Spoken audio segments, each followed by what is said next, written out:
Halo, assalamualaikum warahmatullahi wabarakatuh ya teman-teman dimanapun kalian berada.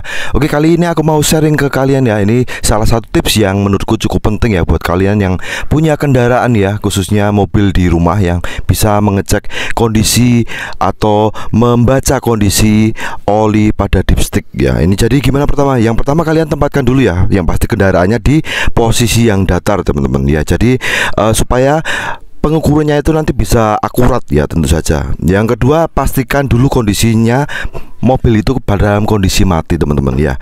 Oke, langsung aja kita buka ya. Pertama kali kita buka mobilnya ya, kita buka tuas untuk membuka kap mesinnya ya. Biasanya ada di bawah ya posisinya teman-teman ya. Umumnya beberapa mobil posisinya ada di bawah sebelah sini, sebelah kanan di bawah setir teman-teman.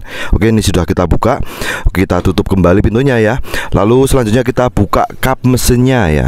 Ini kita menuju ke depan ya. Jadi posisi kap mesinnya di sebelah tengah ya biasanya teman-teman. Itu ada tuasnya yang bisa ditekan ya nanti untuk membuka kapnya ya. Jadi ini mungkin ada teman-teman yang masih awam ya, atau baru pertama kali mencoba ya. Ini semoga bisa membantu dan sedikit menjadi panduan buat teman-teman. Jadi untuk kondisi dipstick oli ya teman-teman, ini di beberapa mobil itu berbeda-beda. Biasanya itu ya berada di sekitar mesin ya. Jadi teman-teman cari aja ya.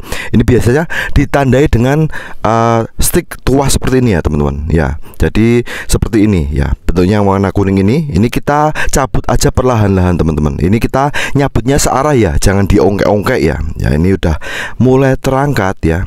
Ini kita bisa lihat ya di dipstick ini ya. Ini kita ada dua titik ya teman-teman. Ini ada dua titik yang menandakan yang bawah itu, yang paling bawah itu adalah di per level, yang atas itu berada di upper level ya. Jadi teman-teman bisa perhatikan ya sebelah sini teman-teman ya. Apabila mobil itu kondisi olinya sudah cukup ya teman-teman, itu biasanya posisi olinya ya, itu teman-teman bisa lihat berada di tengah-tengah ya. Jadi posisinya oli itu berada di tengah-tengah antara titik yang ada di sini teman-teman ya. Bisa dilihat ya, kelihatannya. Untuk mobil ini posisinya sudah pas ya teman-teman. Nanti juga kita bisa melakukan pengecekan lebih lanjut ya, seperti apa. Misalkan kondisi olinya itu apakah sudah waktunya perlu diganti ya, dan sebagainya ya. Jadi kita bisa cek sekalian ya. Jadi teman-teman ya, ini kita bisa membaca ini sebagai indikasi ya teman-teman. Pertama yang tadi sebagai kapasitas volume oli ya.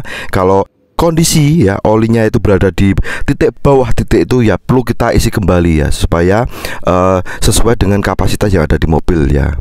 Oke, kalau posisinya oli itu over ya atau full ya, maka harus segera dikurangi teman-teman, karena kondisi itu ya bisa menyebabkan poros mesin itu menjadi lebih berat ya saat bekerja. Jadi performanya itu bisa tersendat-sendat ya. Jadi kita perhatikan juga ya warna oli mobil ya. Ini salah satunya kita bisa menggunakan tisu teman-teman ya. Jadi dengan tisu kita bisa mengetahui lebih jelas lagi ya kondisi oli mobil yang ada di mobil kita ya. Jadi apabila warnanya sudah pekat ya teman-teman, itu sudah waktunya kita melakukan penggantian ya, karena bisa menyebabkan gesekan yang over ya. Jadi komponen mesin itu aus ya. Jadi bisa menyebabkan performa mobil itu juga menurun teman-teman ya. Jadi kalau warnanya itu masih kuning ya, masih kuning, masih bening ya, itu masih bagus ya. Jadi olinya itu masih bisa dipakai ya. Selain itu juga kita bisa mengecek ya dari kilometer pergantian yang kita rutin lakukan setiap bulan ya.